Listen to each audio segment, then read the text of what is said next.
두 번째 시간 강의를 시작하도록 하겠습니다. 둘째는 뭐냐면요. 이 서신의 성격, 이 성격도 바울의 서신들하고는 달라요. 바울의 서신들은 주로 이제 어떤 성격을 갖냐면은 묵직한 교리적 주제들을 다루고 있습니다. 뭐 이신칭의가 어떻고, 그 다음에 뭐 하는 이런 믿음이 어떻고, 그 다음에 율법과의 관계는 어떻고 하는 뭐 이런 거를 다루고 있는데요. 공동서신은요, 그런 그 묵직한 주제라기보다는 성도들의 실제적인 삶과 관련된 윤리적 주제들을 주로 다루고 있습니다. 그러니까 좀 실제적인 것들이죠. 그 다음에 세 번째는 공동서신의 수신자들, 그러니까 그거를 받아서 처음 읽은 사람들은 대개 특정한 개인이나 교회가 아니라 그냥 보편적인 일반 성도들이에요. 근데 왜 전부 다 그러지 않고 대개라고 그랬냐면은 예외적인 책이 두 권 있기 때문에 그렇습니다. 그건 뭐냐면은 요한 2서랑 요한 3서인데요. 요한 2서는 그 수신자를 뭐라고 불렀냐면은 택하심을 받은 부녀와 그의 자녀들 이렇게 부르고 있어요. 부녀는 누구고 그의 자녀들은 누군가 하는 것은 이제 나중에 요한 2서 공부할 때 자세하게 제가 설명을 해 드리도록 하겠습니다. 그래서 하여튼 특정되어 있죠. 일반적인 모든 성도가 아니라 어떤 그 좁은 범위에 어떤 사람들이 특정되어 있어요. 그리고 요한 3세 수신자는 아예 가이오라고 하는 한 개인입니다. 가이오가 누군지 잘 몰라요. 그 당시에 근데 가이오가 뭐냐면 이제 그 라틴어로는 가이우스라는 이름인데요. 굉장히 흔한 이름입니다. 아주 뭐 로마 황제 중에서도 가이우스가 많고요.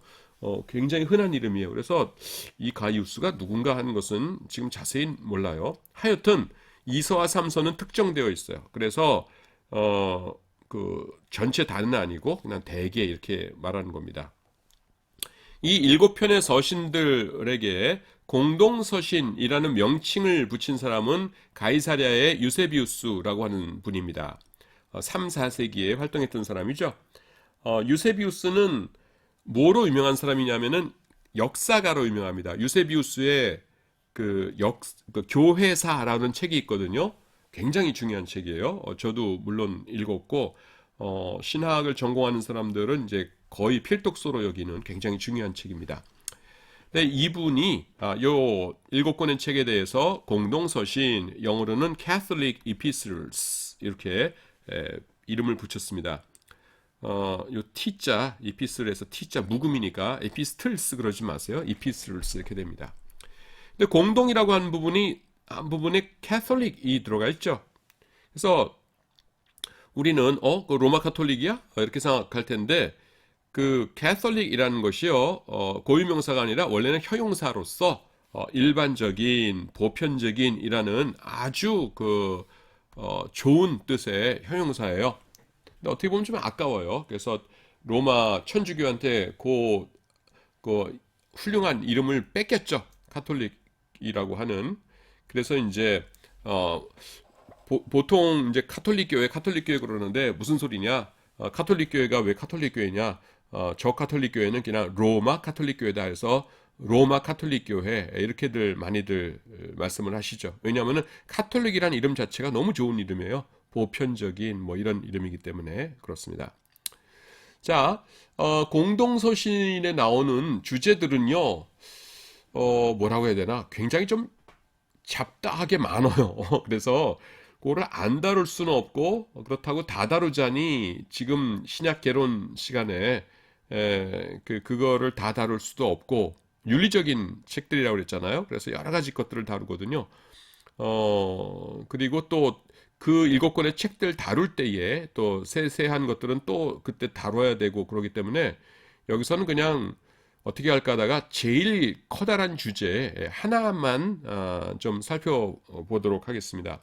왜 이걸 택했냐면은 바울 서신하고 그 다음에 공동 서신이 있는데 가장 바울 서신과 이렇게 좀 대조를 이룬 데일까 그런 주제예요. 바울 서신의 주제가 뭡니까? 뭐니 뭐니 해도 믿음이죠.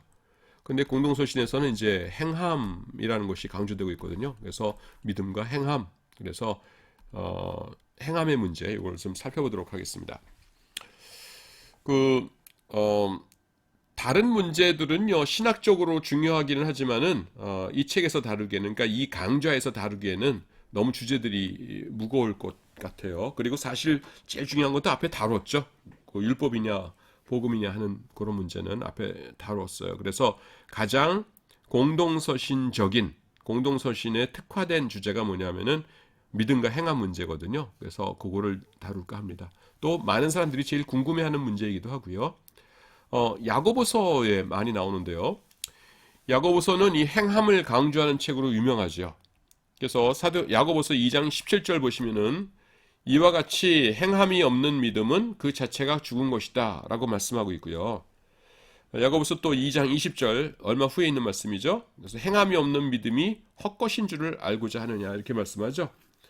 그래서 우리는 보통 그냥 믿음이면 끝났다. 믿음이면 만사형통이다 이렇게 생각하는데 노 그렇지 않다. 행함이 반드시 같이 있어야 된다라고 말하는 것이에요. 그래서 이런 구절들을 놓고 보면은 바울 서신하고 충돌하는 것처럼 얼핏 보입니다. 왜냐하면 바울 서신에서는 행함이 아니라 오직 믿음만이 구원의 방편이다 이렇게 강조하고 있거든요.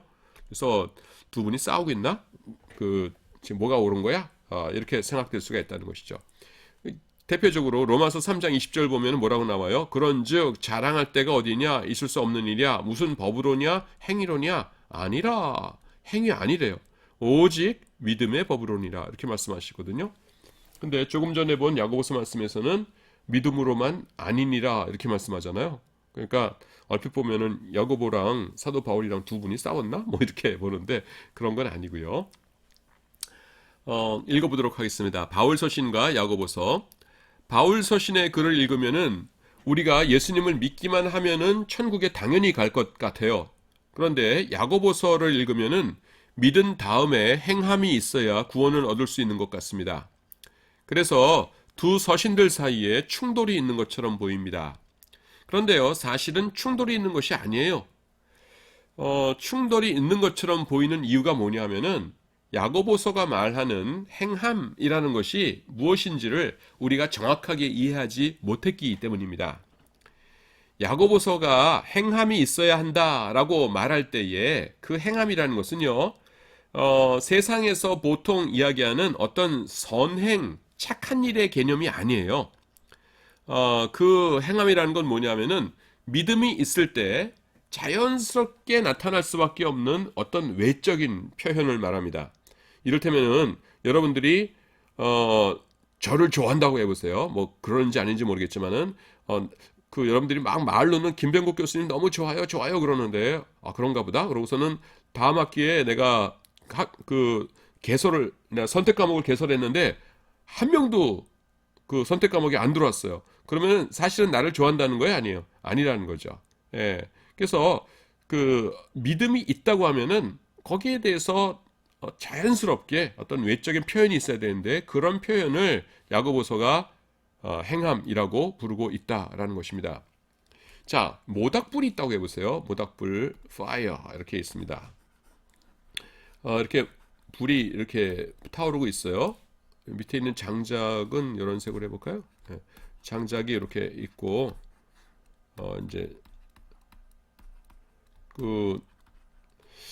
여기 이제 활활 타오릅니다. 그러면은요, 이게 진정한 빛이라면은, 진정한 불이라면은 두 가지가 있어야 되겠죠? 하나는 뭐냐면은, 위에다가 이렇게 손을 놓으면은 뜨거워야 됩니다. 뜨거워 하면서 손을 금방 이렇게 빼도록 만들어야 되죠. 뜨거워 하면서. 그 다음에 뭐예요? 멀리서도 보여야 돼요. 왜냐하면 환하게 빛이 나니까. 그래서 이 두 가지 특징이 있는 겁니다. 뜨거워야 되고 빛이 나야 되고. 요게 참된 믿음이라고 한다면은 그 빛이 나고 열이 있다는 건 뭐예요? 그게 행위라는 거예요. 예. 그래서 믿음이 있고 그 다음에 플러스 알파로 행위가 있어야 천국 간다. 그거가 아니라 천국 갈 수 있는 참된 믿음이 있다면은 행위는 당연히 안 나타날 수가 없다는 거예요. 그래서 행위가 없는 믿음이라는 것은 다시 말해서 예를 들자면은 밝지도 않고 뜨겁지도 않은 불이라는 거는 그건 가짜 불이라는 거죠. 그래서 가짜 믿음으로는 천국 못 간다는 겁니다. 왜냐 한 가지 색깔 가지고 이렇게 필기하다가 여러 색깔 쓰니까 보기 편하고 좋긴 하네요. 예. 자, 그래서 여기 예를 든 게 뭐냐면은 그 가수들이 방송 무대에서 사용하는 모닥불이 있어요. 그렇죠? 이게 무슨 뭐 아이돌 그룹이 이렇게 막 춤추고 막 있으면은 이 무대가 있으면은 요런 쯤에 이렇게 있으면서 이게 파이어 그래서 불이 이렇게 막 이렇게 넘실넘실 이렇게 타는 그 불이 이렇게 있습니다. 근데요, 이 불은 뭐예요? 사실은 비닐에다가 모닥불 그림 그려놓은 거죠. 그래서 이렇게 자세히 가서 가까이 가서 보면 어떻게 되는 거예요? 이렇게 네모난 플라스틱 비닐에다가 모닥불 그림 그려놓고서는 밑에는 뭐가 있어요? 여기는 선풍기 같은 거가 막 돌아가고 있는 거죠. 그래서 선풍기 바람을 이렇게 위로 쫙 하니까 얘네들이 막 흔들흔들 하는 거죠. 그래서 멀리서 보면은 그냥 불처럼 보이죠. 여기다 서치라이트 쫙 비치고 막 이렇게 막 흔들흔들 하니까 진짜 불처럼 보이는데 불이 아니라는 거 어떻게 알아요? 가가지고서는 그 손을 올려보면은 뜨겁겠어요? 시원하겠어요? 오히려 시원하겠죠. 그리고 조명을 끄면 어떻게 되겠어요? 깜깜해요. 아무것도 안 보여요. 왜 그래요? 진짜 불이 아니기 때문입니다. 그래서 진짜 불이 그 열과 빛을 발산하듯이 진짜 믿음은 뭐를 보여야 된다고요? 행함을 보여야 된다라는 것이에요. 믿음에 행함이 더해져야 된다라는 게 아니에요. 그게 아니고 진짜 믿음에는 반드시 행함이 있어야 된다. 그래서 행함이 없다면은 그 믿음은 가짜다라는 것이라는 겁니다. 어떤 사람이 믿음이 있다고 고백은 하는데 거기에 합당한 행함은요 전혀 보이지 않으면서 살아가요. 여러분 그러면은 그런 사람이 구원을 받을 수 있을까요? 우리는요 그래서 그 사람은 천국 못 갈 겁니다 라고 말할 수 있을 거예요. 근데 왜 그래요 여러분? 믿음은 있는데 행함이 없기 때문에 플러스 알파가 없기 때문에 구원을 못 받는다는 것이 아니에요. 그게 아니라 뭐예요? 그 사람의 행하는 모습을 보니까 쉽게 말해서 사는 모습을 보니까 그 사람에게는 구원을 얻을 믿음이 없다는 겁니다. 그렇기 때문에 구원을 못 받는다라고 하는 것이에요. 예. 그래서 행함은 뭐예요? 믿음을 드러내는 수단입니다. 야고보서도요. 뭐라고 얘기하냐면은 믿음이 있는 자들은 거기에 행함을 더하여야 된다라는 말이 없어요. 행함을 더하여야 된다라는 것이 아니고 뭐라고 얘기하냐면은 행함은 믿음을 보여주는 수단이라고 말씀합니다. 자, 야고보서 2장 18절을 보세요. 거기 뭐라고 나와요? 행함이 없는 내 믿음을 내게 보이라는 거예요. 나는 행함으로 내 믿음을 내게 보이리라. 그러니까 행함이라는 게 어떤 역할을 해요? 믿음을 겉으로 드러내 보이는 역할을 하죠. 예. 그 믿음에다가 플러스 알파로 행함이 있어야 구원받는다는 게 아니에요. 야고보서의 주제가. 야고보서에서 말하는 것은 진짜 믿음을 가져라. 제발 가짜 믿음 말고 진짜 믿음을 가져라. 천국 갈 수 있는 구원받을 수 있는 진짜 믿음을 가져라. 그 진짜 믿음에는 행함이 반드시 같이 있으니까 그 진짜 믿음을 가지고 그 진짜 행함을 나에게 보이라 이렇게 말씀하고 있는 것이죠. 그 마귀들도요 하나님이 계신 것은 믿어요. 그 사람들보다 낫죠? 사람들은 하나님이 어디 있어? 그냥 그 우주 대폭발 빅뱅 138억 년 전에 빅뱅 폭발한 다음에 그 지구에서 아메바부터 해가지고서는 지금까지 진화한 거야. 하나님이 어디 있어? 이렇게 하지만은 마귀들은 하나님이 계신 걸 믿죠. 계신 것도 믿고 뭘 또 믿어요? 굉장히 많이 믿습니다. 하나님께서 세상 창조하신 것도 직접 봤고요. 그래서 그 하나님께서 성경에서 말씀하신 것과 다 사실이라는 것도 다 믿죠. 하지만 그냥 행함이 없는 그런 믿음으로는 구원을 받지 못한다라는 것입니다. 그 마귀들이 가지고 있는 그냥 이론으로서의 그런 믿음은요, 구원, 천국 가는 것과는 상관없는 헛된 믿음이에요. 그래서 뭐라고 얘기합니까? 내가 하나님은 한 분이신 줄을 믿느냐? 잘하는도다. 이게 진짜 잘한다는 게 아니겠죠? 반어법이죠. 내가 막 유리창 깨뜨리고 접시 깨뜨리고 그러면 엄마가 뭐라고 그랬어요? 잘한다 그러겠죠? 근데 그게 진짜 엄마가 나를 칭찬하는 거야? 그건 아니죠. 여기서도 잘하는도다 그러죠? 귀신들도 믿고 떠느니라. 그런 믿음은 그따위 믿음, 하나님이 계신다는 걸 아는 그런 믿음은 그냥 귀신들도 갖고 있는 그런 믿음이란 거예요. 아, 허탄한 사람아, 행함이 없는 믿음이 헛것인 줄을 알고자 하느냐, 이렇게 말씀합니다. 그래서 다시 반복하자면은요, 야고보가 말하는 행함이라는 것은 이 세상이 말하는 착한 일이 아니에요. 뭐예요? 앞에서 계속 얘기했죠? 믿음이 있으면은 바깥으로 드러나게 되는 어떤 증거를 말합니다. 그런데요, 야고보는 사람들이 자신의 글, 요 야고보서를 읽으면서 야고보가 말하는 행함을 어떤 착한 일을 말하는 것이라고 오해할 것이라는 것을 자신도 알고 있었어요.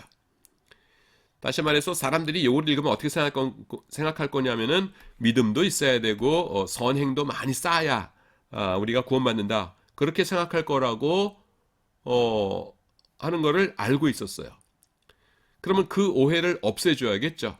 그래서 그 오해를 없애주기 위해서 오해를 없애주기 위해서 제일 좋은 방법이 뭐냐면 예를 들어주는 거죠. 사람들이 내가 어떤 개념에 대해서 막 설명하고 있는데 사람들이 오해를 해요.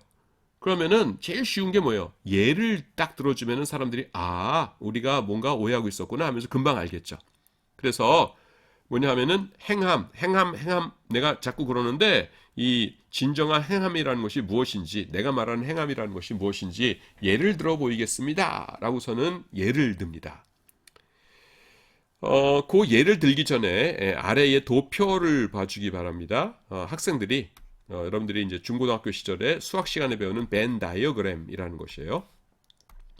짜잔, 요건데 요런 거를 벤 다이어그램이라고 했죠. 그래서 왼쪽 동그라미를 A라고 하고요. 오른쪽 동그라미를 B라고 해요.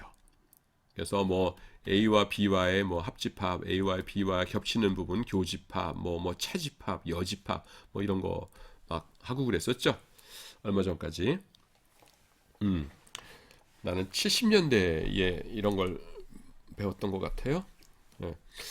참고로 내가 81학번입니다. 아마 여러분들 부모님 나이대랑 내가 비슷할 거예요. 부모님 가운데 81학번이 여러분 계실 텐데, 예. 하여튼 그 A 동그라미, 요 A 동그라미가 뭐냐면 세상에서 말하는 선행입니다. 착한 일. 그리고 요 B 동그라미, 오른쪽 동그라미는 뭐냐면은 믿음의 행위예요. 이것은 성경에서 말하는 믿음이 있으면 나타나게 되는 행위를 얘기하는 겁니다. 그리고 이 겹쳐 있기 때문에 가, 나, 다 이렇게 구역이 나뉘게 되죠. 요 A 부분은 뭐냐 하면은 A 부분은 세상에서는 선행이라고 하죠. 세상에서는 선행. 근데 성경에서 말하는 믿음은 아니에요. 거기서 이렇게 그걸 뺀 채집합입니다. 그러니까 여러분이 어떤 거가 그런 거가 있을까 생각해 보세요. 세상에서는 착한 일이다 그러는데 성경적으로는 그거 착한 일 아니다 이러는 거. 이를테면은 이런 게 있겠죠. 자, 어떤 경로당이나 혹은 마을회관에서 할아버지 두 분이 대화를 나누십니다. 그런데 무슨 대화의 내용이 뭐냐 하면은 그 어떤 집안에 새 며느리가 들어왔는데 너무 착하다는 거예요. 그래서 뭐가 착하냐 하면 조상님들 제사를 그렇게 지극정성으로 모신다는 겁니다. 그래서 막 칭찬해요. 아이고 그 집 며느리 아주 복덩이가 들어왔어. 그렇다며 그 제사를 그렇게 정성껏 모신다며 아주 제사를 잊지 않고 꼬박꼬박 그렇게 잘 모신대요. 아이고 요즘 보기 드문 아주 복덩이 며느리가 들어왔구만. 그 집 잘 될 것 같지? 그러게 말이야. 이러면서 막 칭찬합니다. 근데 교회 안 다니는 사람 입장에서는 그거가 칭찬받을 일이겠죠. 근데 성경적인 입장, 그러니까 그러니까 집합 B의 입장에서는 뭐예요? 그거는 아니죠. 그냥 우상 숭배 잘하는 여자가 들어온 거잖아요. 그래서 여기서는 칭찬을 안 해요. 자, 이번에는 나를 보도록 하겠습니다. 요 나번. 나번은 뭐예요? A에도 속하고 B에도 속하는 거죠. 다시 말해서 세상에서도 선행이라고 하고, 그 다음에 교회에서도 성경에서도 선행, 착한 일이라고 하는 것이죠. 여러분 그런 거에는 어떤 것이 있겠어요? 굉장히 많죠. 이를테면은 부모님 공경 잘한다. 그러면은 세상에서도 아이고 효자 효녀네 하면서 칭찬하고 성경에서도 어이구 부모를 공경하라 그러셨는데 잘하네 그럴 테고요.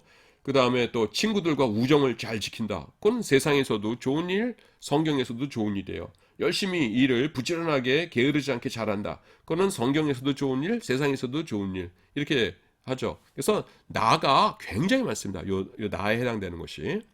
자, 그런데 다에 해당되는 것도 있을까요? 다시 말해서 교회에서는 칭찬을 하는데 세상에서는 그거 뭐 칭찬받을 일이야 라고 하면서 무시하는 그런 일이 있을까요?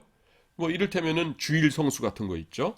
아무개는 주일날이면은 놀러 가지 않고서는 꼬박꼬박 예배를 그렇게 잘 드린대요. 그러면은 교회 잘 다니는 어르신들끼리는 아이고 그 젊은이가 아주 젊었을 때부터 주일 성수 잘하고 아주 훌륭한 젊은이구만요. 그러겠지만은 예수 안 믿는 사람 입장에서는 시큰둥하겠죠. 아니 일주일에 하루 정도는 좀 바람도 쐬고 캠핑도 나가고 좀 그 여차하면은 해외 여행도 갔다 오고 좀 그래줘야지 뭐 하는 짓이야. 그 아이 불쌍하네. 교회만 처박혀 있다네. 그러면서 불쌍하게 생각하겠죠. 또 뭐가 있을까요? 11조 드리는 거. 우리는 하나님의 말씀에 따라서 또 예수님의 말씀에 따라서 예수님께서 뭐라 하셨냐면은 이것 그 그러니까 예수님께서 마태복음 23장 23절 보시면은 그 23 굉장히 그 외우기도 편한데요. 이렇게 말씀하시죠. 화 있을진저 외식하는 서기관들과 바리새인들이여 너희가 박하와 회향과 근체의 11조를 드리되 율법에 더 중한 바 의와 인과 신은 버렸도다. 그 다음에 뭐라고 말씀하시냐면은 그러나 이것도 행하고 저것도 버리지 말아야 할지니라 이렇게 말씀하세요. 그러니까 의와 인과 신도 행하고 그 다음에는 11조 잘 드리는 것도 행해야 된다 이런 말씀이시죠. 그래서 11조 행하는 것은 11조를 드리는 것은 매우 매우 좋은 일이에요. 하지만은 예수님을 안 믿는 사람들, 교회 안 믿는 사람들은 어떤 젊은이가 회사에 들어가 가지고서는 일하면서 11조를 교회에다 꼬박꼬박 바친다. 그러면은 뭐라고 얘기하겠어요? 칭찬하겠어요? 아이고 저기 목사한테 삥 뜯기는구만. 아이고 불쌍해라. 이렇게 얘기하겠죠. 그래서 그런 거는 다에 해당되는 것입니다. 그런데 지금 그 야고보서에서 말하는 것은 A가 아니라 B를 말하는 거예요. 믿음의 행위. 근데 예를 들면서 야고보가 나에 있는 예를 들면은 사람들이 지금 이거가 A에 속한 것인지 B에 속한 것인지 구별을 못 하겠죠. 그렇죠? 그러니까 어디 있는 걸 예를 들어야 돼요? 다에 있는 걸 예를 들어야 되는 거예요. 그러면은 이것은 세상에서 말하는 착한 일은 아니구나 하는 걸 알 수 있겠죠. 그래서 예를 드는데요. 이 다에 속한 것 중에서도 아주 오른쪽 그 가장자리의 극단적인 그런 예를 택합니다. 그러니까 성경적으로는 훌륭한데 세상적으로는 아주 전혀 착한 일이 아닌 그런 것을 택해서 이야기를 합니다. 자, 요거는 이제 그 제가 조금 전에 설명한 거 그대로고요. 야고보서에서 말하는 행위가 일반적으로 세상에서 말하는 선행을 뜻하는 것이라면요. 야고보는 행위의 예로서 나 영역 가운데 교집합이라고 하죠. 양쪽 다에 속해 있는 나 영역에 속한 것들을 나열했을 것입니다. 뭐 어떤 것들이 있을까요? 뭐 생각하면은 뭐 무궁무진 나오죠. 착한 며느리 룻의 이야기요. 시어머니를 잘 섬겼던 이거는 세상 사람들도 칭찬하고 시어머니 잘 섬긴대요. 그러면은 세상 사람들도 칭찬하고 그 다음에는 교회에서도 칭찬하는 거겠죠. 그 다음에 뭐 또 요나단과의 약속을 지키기 위해서 요나단의 아들에게 선행을 베풀었던 다윗 왕의 이야기, 그 의리를 칼같이 지킨 거죠. 뭐 기타 등등 이 성경에는요 이 나 영역에 속한 예들이 차고 넘칩니다. 그런데 만약에요 야고보가 행함이 있어야 됩니다. 믿음만으로 안 됩니다. 라고 하면서 이 나 영역에 있는 거를 얘기했다면은요. 사람들이 어떻게 오해했겠어요? 그렇지. 믿음만으로는 충분하지 못하고 거기에 선행을 추가해야 천국에 갈 수 있다는 소리로구만 하면서 오해를 했겠죠. 그래서요. 야고보는 어떻게 하냐면은 나 영역이 아니라 다 영역에 속한 예를 제시합니다. 다시 말해서 성경에서는 좋은 일이라고 선행이라고 하지만은 세상에서는 전혀 선행이라고 보지 않는 그런 예를 제시해요. 그것도요. 아주 극단적인 예들만을 뽑아서 제시를 합니다. 그게 뭐냐면은 아브라함과 라합의 예입니다. 그래서 그거를 도표로 보면은 이렇게 볼 수가 있겠습니다. 가, 나, 다가 있는데 다에 속한 것을 했다고 그랬죠? 근데 다에 속한 것 중에서도 아주 극단적으로 이제 된 것을 하기 위해서 오른쪽에 아주 바싹 붙어 있죠. 그것이 아브라함과 라합의 이야기예요. 오른쪽 붙어 있다는 건 뭐냐면 세상의 선행 범주랑 아주 넓다는 겁니다. 다시 말해서 세상 사람들이 칭찬할 행위가 전혀 아니라는 것입니다. 먼저 아브라함의 예를 보도록 하지요. 그 아브라함의 예로 나온 게 뭐냐면은 아브라함이 아들 이삭을 모리아 땅의 산에서 제물로 바치려고 한 그런 예입니다. 야고보서 2장 21절에 나오죠. 우리 조상 아브라함이 그 아들 이삭을 제단에 바칠 때에 행함으로 의롭다 하심을 받은 것이 아니냐 이렇게 나온 것이에요. 이것은요 믿음의 눈으로 보면은 매우 훌륭한 행함입니다. 왜냐하면은요 여러분 하나님께서 아브라함에게 어떤 언약을 주셨어요? 그 이삭을 통해서 자손이 번성하게 해주시겠다 이렇게 말씀하셨잖아요. 예. 그래서 하나님께서 하늘의 별을 봐라. 그다음에 땅에 그 티끌 모래를 봐라. 네 자손이 이 하늘의 별들처럼 땅의 이 모래처럼 셀 수 없을 만큼 이렇게 번성하리라라고 하시니까 아브라함이 이를 믿음에 이를 그의 의로 여기시고 그랬죠. 어디 나와요? 창세기 15장 6절에 나오죠. 그래서 그 믿음을 의로 여기셨잖아요. 그러니까 하나님께서 아브라함의 자손이라고는 지금 이삭 하나 주셨는데 그 믿음의 자손 물론 그 전에 이스마엘이 있긴 했지만 그거는 언약의 자손은 아니니까. 근데 이삭이 죽고 나면은 어떻게 되겠어요? 그 하나님의 언약이 깨지는 거잖아요. 근데 하나님께서 이삭을 제물로 바치라고 하세요. 그러면은 이삭을 죽이더라도 생명의 주이신 하나님께서 이삭을 다시 살려 주시겠다는 거죠. 그래서 아브라함이 그걸 믿었어요. 그래서 아브라함의 믿음은 뭐냐 하면은 부활 믿음이었어요. 그래서 이건 히브리서 11장에 보시면은 17절부터 19절까지가 아브라함 얘기거든요. 이렇게 나옵니다. 아브라함은 시험을 받을 때에 믿음으로 이삭을 드렸으니 그는 약속들을 받은 자로 돼 그 외아들을 드렸느니라. 그에게 이미 말씀하시기를 내 자손이라 칭할 자는 이삭으로 말미암으리라 하셨으니 그가 하나님이 능히 이삭을 죽은 자 가운데서 다시 살리실 줄로 생각한지라. 그러니까 이삭을 통해서 엄청난 자손들이 나오게 될 거라고 약속하셨는데 지금 이 이삭을 죽이라고 말씀하시니까 그건 어떻게 되는 거예요? 내가 죽이면은 다시 살리실 거란 얘기잖아요. 그래서요 안심하고 뭡니까 진짜 칼로 죽이려고 했죠. 그 모리아 땅에 있는 산 꼭대기에서. 그러니까 하나님께서 아브라함아 아브라함아 하면서 이렇게 두 번이나 부르시면서 찌르지 말아라 하면서 이제 알았다 그렇게 말씀하시죠.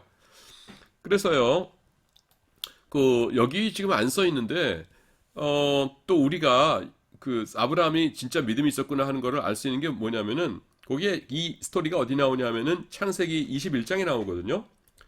그러면은 그 모리아 땅에 있는 한 산에 이르렀을 적에 밑에다가 하인들을 거기다 놔두고요. 두 사람만 올라갑니다.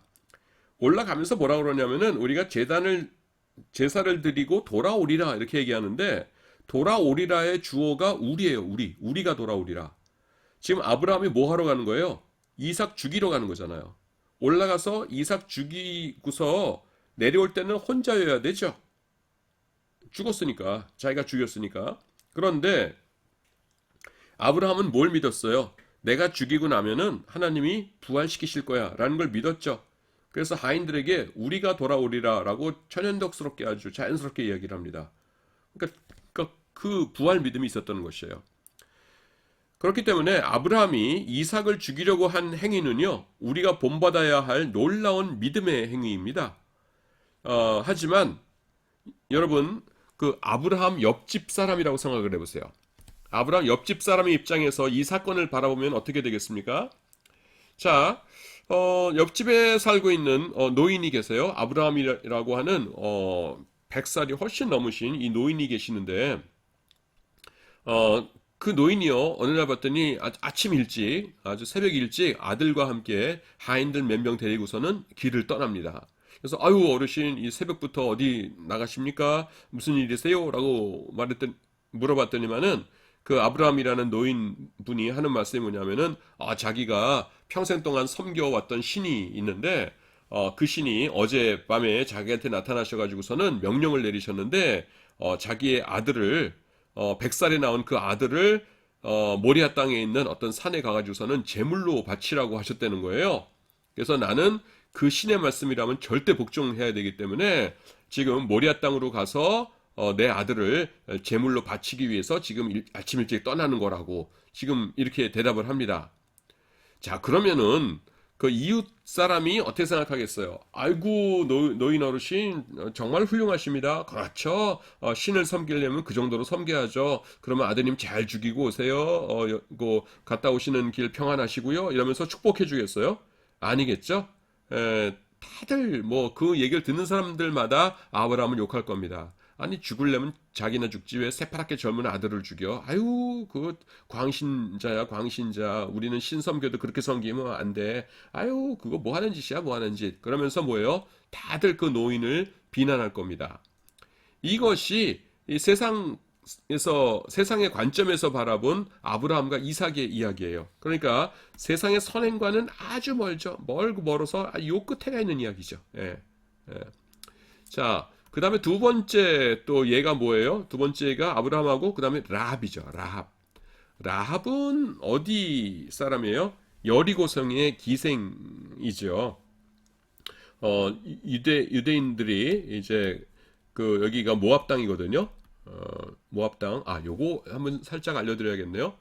여러분들 그 지금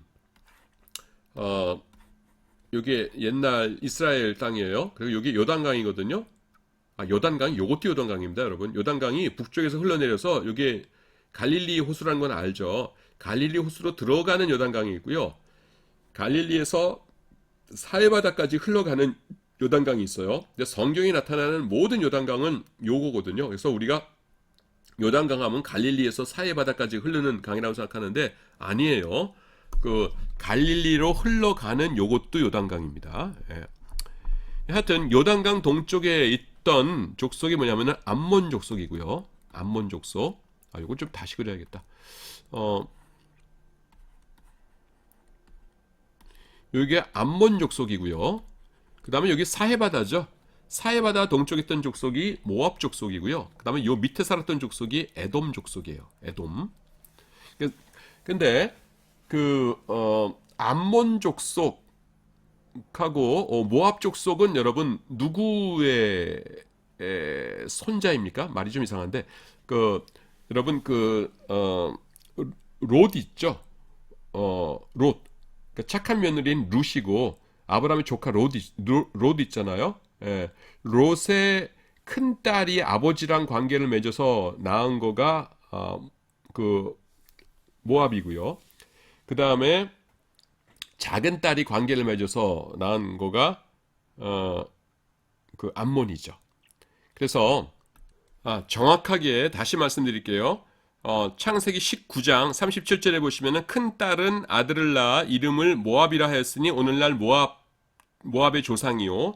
그 다음에 작은 딸도 아들을 낳아 이름을 벤암미라 하였으니 오늘날 암몬 족속의 조상이었더라. 그래서 암몬 족속의 조상을 낳은 것이죠. 이름은 벤암미였고요. 창세기 19장 30절 38절입니다. 그리고 에돔 족속의 조상은 누구예요? 에서죠. 에서와 야곱할 때 에서. 하여튼 요렇게들이 있었어요. 근데 요 순서가 헷갈립니다. 그 미음, 이응 되게 많죠. 그렇게 하고 다 두 글자씩이라 그래요. 근데 이거를 영어로 해보면 조금 편합니다. 암몬 족속이 AMMON이에요. 그리고 모압이 뭡니까? MOAB고요. MOAB. 그 다음에 에돔이 이돔 해가지고서는 EDOM이거든요. 그래서요, 요 밑에다가 N자 하나 붙이면 여기 아멘이 됩니다. 그래서 여러분들 평생 외워두세요. 그리고 순서 은근히 헷갈리거든요. 그래서 아멘이에요. 그래서 아멘. 우리가 기도할 때 마지막에 하는 아멘. 그래서 암몬, 모압, 에돔. 그 다음에 N도 뭐 있으면 좋겠다 싶은데 이게 뭐냐면은 네겝이라는 것이 있어요. 네겝이라는 것이 뭐냐면은 동서남북할 때 남이란 뜻이에요. 남. 동서남북할 때 남. 근데 이게 고유명사라도 사용되고 그다음에는 일반 명사라도 사용됩니다. 그래서 요쪽 지역, 이스라엘 국정 바로 밑에 지역을 네게브 지역이라고 불렀어요. 근데 그 지역의 언어로 네게브가 남이에요. 영어로 사우스 그러듯이 네게브가 남이에요. 그래서 유대인들 입장에서는 네게브라는 것이 고유명사입니다. 요 지역을 뜻하는 고유명사인데 그냥 다른 사람들은 네게브라는 말을 들으면은 남쪽이라는 말인가 보다 이렇게 생각을 했어요. 마치 뭐와 같냐면은 우리나라가 이렇게 있으면은 여기가 지금 우리가 동해라고 부르잖아요. 그리고 이스트시라고 그러죠. 이스트시. 근데 우리나라에서는 동해 그러면은 고유명사죠. 우리나라 한반도 동쪽에 있는 바다. 근데 외국 사람들이 보면 그냥 동쪽에 있는 바다, 전 세계 동쪽 바다는 전부 다 이스트시잖아요. 자기들 입장에서는. 그러니까 일반 명사처럼 생각을 하죠. 그 네게브가 그래요. 네게브가 남이란 뜻이에요. 사우스란 뜻이에요. 영어로 굳이 번역을 하려면 사우스란 뜻입니다. 그러니까 그 우리나라 옛날 개역 한글판 그리고 여러분들 지금 보는 거가 개역 개정판인데 개역 한글판에는 네게브를 일반 명사 취급해가지고서는 남방이라고 번역했어요. 남쪽. 그래서 남방 시내들 같이 돌리셔서 그래서 남방이라고 번역하고 네게브라는 지명이 등장 안 했는데 가만 생각해봤더니 이것은 유대인들 입장에서는 고유명사거든요. 요 지역을 일컫는. 그래서 지금 개역 개정판에는 네게브라고 바꿔놨어요. 그래서 네게브라는 지역명이 등장을 합니다. 그래서 네게브는 뭐냐면 이 에돔 족속에 살고 있는 요 남쪽 지역을 네게브라고 그래요. 그래서 요거를 같이 생각을 하면은 정확하게 아멘이 완성되죠. 요거 아멘을 기억하면은 암몬, 모압, 에돔 족속이 어디 살고 있었더라? 누가 더 북쪽 위더라? 하는 거가 평생 헷갈릴 일이 없어요. 굉장히 편한 겁니다. 지금 지금 뭐 했냐면은 여리고성 설명하려고 그러다가 지금 거기까지 갔어요. 사해바다가 있고 여기가 모압 땅.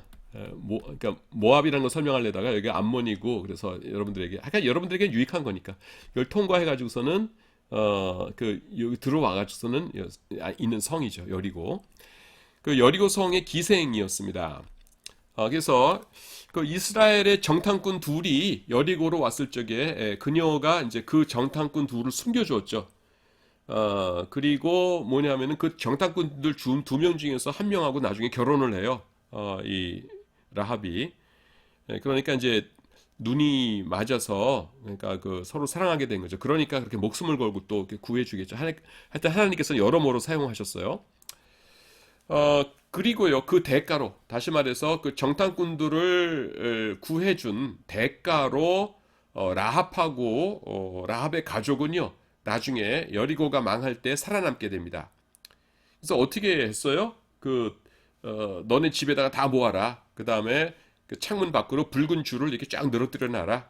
그러면 그거가 신호가 돼가지고서는 우리가 여리고에 들어와서 다른 사람들 다 죽이고 다른 사람 집들 다 파괴하고 그럴 적에 창문에 붉은 줄 늘어뜨려져 있는 너네 집은 우리가 파괴하지 않고 아무도 안 죽이마 이렇게 된 거죠.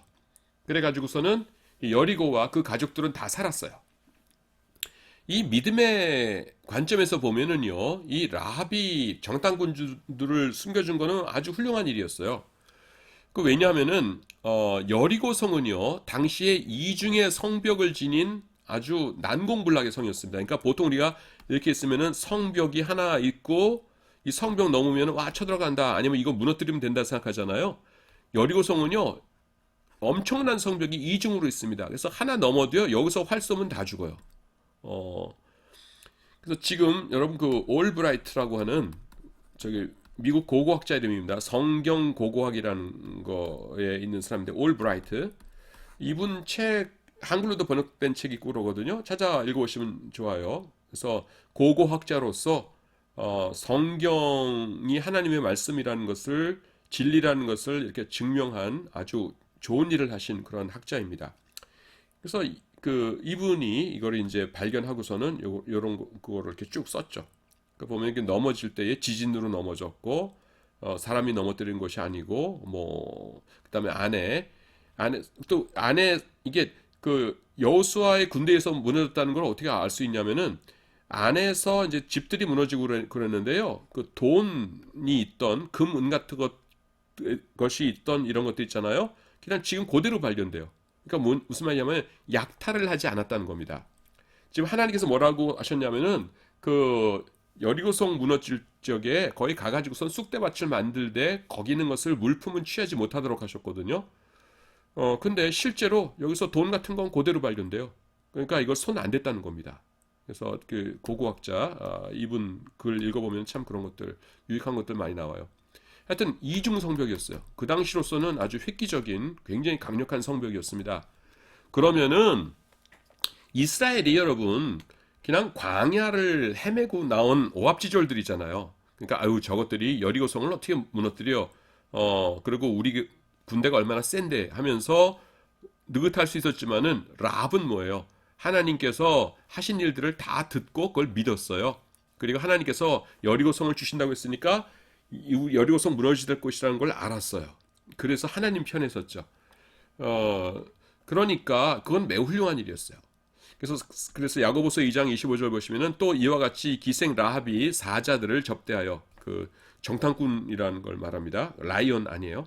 접대하여 다른 길로 나가게 할 때에 행함으로 의롭다 하심을 받은 것이 아니냐.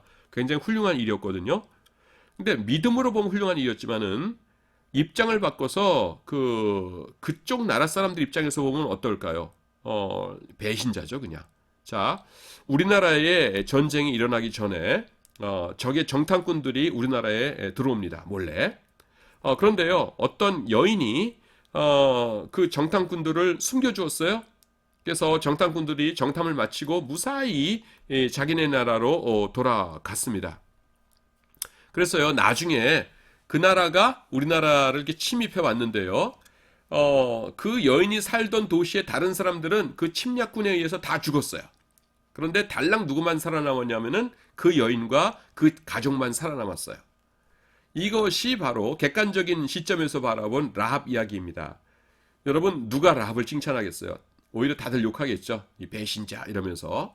그런데 이 야고보는요. 야고보서에서 왜 이런 극단적인 예들을 행함의 예로 제시하고 있습니까?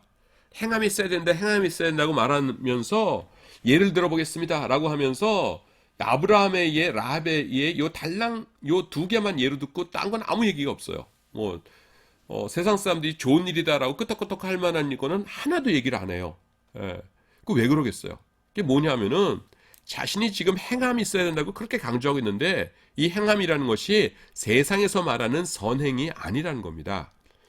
다시 말해서 참된 믿음이 있다면은 당연히 드러나게 되는 그 실천, 그것을 내가 지금 선행이라고 말하는 것이지 믿음이 있어도 거기에 선행이 더 쌓아져야지 구원을 얻는다라는 것이 아니라는 것이에요.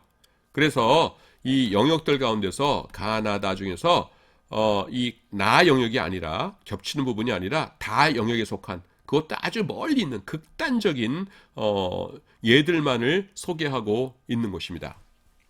여러분 요거 들으면은 안심이 돼요? 걱정이 돼요? 둘 다 돼야 돼요. 무슨 말이냐면 일단 안심되는 건 뭡니까?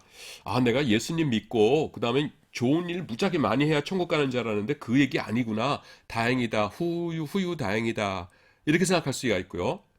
그 다음에 걱정이 돼야 되는 건 뭐냐면은 내가 예수님을 믿긴 하는데 지금 살아가는 모습이 영 엉망이라면은 그 예수 믿기 전과 달라진 게 없고 뭐 도박하던 거 그대로 하고 술 마시던 거 그대로 마시고 그 다음에 뭐 친구들 맨날 그 후배들 집합시켜서 빠따 때리고 그 다음에 뭐 맨날 그 선생님들한테 대들고 사는 모습은 그대로인데 나는 예수님 믿는다고 교회 다니고 있다면은 내가 지금 천국 가겠어요? 못 갈 가능성이 무지하게 높다는 겁니다. 그건 뭐냐면은 내가 가지고 있는 믿음이라는 것이 내 삶을 변화시켰어요? 못 시켰어요? 못 시켰죠. 그러면 그거는 성경이 말하는 믿음이 아닐 가능성이 높다는 거예요. 그래서 오히려 더 걱정해야 돼요. 예. 그래서요, 참된 믿음은 반드시 우리의 삶을 변화시키고 행위를 변화시킵니다. 그래서 사도 그 야고보가 뭐라고 말씀하세요? 행함이 없는 믿음은 그 자체가 죽은 것이라 이렇게 얘기합니다. 자, 약을 예를 들어 보세요. 요새 이제 무슨 약 같은 것들 많이들 먹잖아요. 근데 그게 진짜로 통하는 약이라면은 몸에 들어갔을 적에 변화가 있어야 되죠. 무슨 부작용이 생기건 열이 났건 아니면 병이 났건 하여튼 뭔가 변화가 있어야지. 약이라고 먹었는데 아무 변화가 없어요. 그건 뭐예요? 그냥 그 밀가루 뭉쳐놓은 가짜 약 먹은 거죠. 아무 변화가 없으니까. 많이 먹으면 배나 좀 부를까? 그거는 이제 가짜 약이라는 겁니다. 믿음이라는 약이 들어가면은요, 우리의 삶이 변해야 돼요. 믿음이라는 게 뭐예요? 하나님이 살아계시고, 그 다음에 하나님께서 나를 사랑하셔가지고서는 지옥에 갈 나를 지옥에서 구해주시기 위해서 그 아들을 보내시고, 아들께서 나를 위해서 십자가상에서 6시간 동안 아침 9시부터 오후 3시까지 못 박혀서 그 고통을 당하시면서 내 죄를 씻어 주셨고, 그분을 믿음으로 이제 하나님과 동행하면서 남은 평생 살게 된다는 거예요. 이제 예수님을 믿으면 어떻습니까? 성령님께서 내 안에 오신다는 거예요. 그 순간에. 성령님께서 오셔서 나를 도와주시는 것도 있지만은 내 일거수일투족을 다 보시거든요. 우리가 야동 보면은 그거 다 보시고요. 그 다음에 우리가 동생들한테 욕하면 다 보시고, 그 다음에 내가 마음속으로 악한 생각하면 그거 다 하세요. 그거 알면서 어떻게 내 삶이 안 변하냐고요. 그러니까 나는 예수님 믿습니다. 세례 받았어요. 라고 하면서 그냥 똑같이 사는 그런 친구들은요. 예수님을 믿는 거일 수가 없어요. 예수님을 믿는다는 것은 성령 하나님께서 내 속에서 천지를 창조하신 그 하나님께서 내 속에서 나와 함께 동행하시면서 내 모든 것을 주관하시고 불꽃 같은 눈동자로 바라보고 계시고 그 다음에 거기에 대한 상벌을 준비하고 계시다는 거거든요. 그걸 믿는데 어떻게 그렇게 살아요? 어떻게 아무 거리낌 없이 친구들한테 이렇게 욕하고 그 다음에 싸우고 그 다음에는 정욕이 일어난다고 야동 마음대로 찾아서 보고 그러면서 아무 거리낌 없이 어떻게 그렇게 사냐고요. 그거는 믿음이 아니라는 겁니다. 그래서요, 우리의 삶을 변화시키지 못하는 믿음이라면은 그거는 구원받은 믿음이 아닐 가능성이 높아요. 그래서 우리가 오히려 더 두려워해야 됩니다. 주님, 내가 지금 믿는다고 하는데 제대로 믿고 있는 건가요? 예수님을 믿는 믿음이 무엇인지 내가 확실하게 알게 해주세요. 하면서 진지하게 기도하세요. 그럼 하나님께서 응답해 주실 겁니다. 왜냐하면 하나님께서는 중립적인 자세로 이렇게 내가 엄격하게 체크하마 나는 아주 중립적인 사람이야, 중립적인 존재야 이런 분이 아니고요.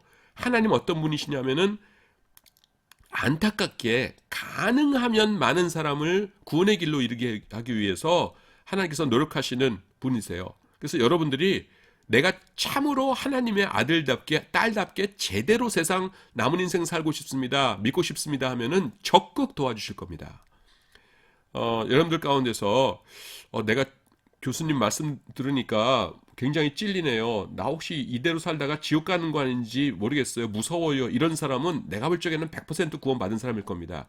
왜냐하면은 그 마음에 찔림이 있고 어찌할꼬 하는 마음이 있다는 것은 성령님께서 역사하시지 않으면 생기지 않는 마음이거든요. 그러니까 그런 사람은 오히려 안심해도 좋을 것 같아요. 하여튼 여러분의 삶에 정말 변화가 없다면은 지금 뭐 수업 중이긴 합니다만은 하나님께서 여러분의 마음을 두드신다는 것으로 생각을 하시고 주님 내가 구원받을 수 있는 믿음 주셔서 내 삶이 변화되게 해주세요라고 진지하게 기도하시기 바랍니다. 그 구원을 얻는 참된 믿음에는요 행함이 반드시 따라야 해요. 그러니까 나보고 어떻게 하라는 것보다도 뭐냐면은 그냥 나타납니다. 불 피우면은 모닥불 피웠어요. 그러면은 애써서 뜨겁게 만들려고 하지 않아도 불 자체가 뜨겁게 만들어요. 애써서 내가 노력하지 않아도 빛이 나요. 그래서 정말로 내가 예수님을 마음속에 모셔드리고 정말로 회개하고 성경이 말하는 그런 회심을 거쳐서 내가 하나님을 믿었다면은 불길이 일어나고 빛이 비추듯이 내 삶이 변화된다는 것입니다. 그렇기 때문에요. 다시 경고하는데 내가 믿음은 있는 것 같은데 그 믿음이 도대체 아무런 실천도 내 삶 가운데서 일으키고 있지 않다라고 한다면은요. 심각하게 고민을 해야 됩니다. 왜냐하면은 야고보서 2장 17절 말씀은 이와 같이 행함이 없는 믿음은 그 자체가 죽은 것이다 라고 말씀하고 있기 때문입니다. 여기서 그 자체가 라고 번역된 헬라어 원문의 의미는요. 애초부터 처음부터 라는 뜻이에요. 그 처음에는 믿음이 있었는데 행함이 없다 보니까 중간에 믿음이 죽어버렸다는 게 아니라요. 우리가 행함이 없다면은 내가 알고 있었던 그 믿음은 처음부터 구원을 얻을 만한 믿음이었던 적이 없었다는 것입니다. 우리는 그렇기 때문에요. 이 말씀을 읽으면서 굉장히 두려워해야 합니다. 자, 이번 시간 강의 여기까지 하도록 하겠습니다. 여러분 수고하셨습니다.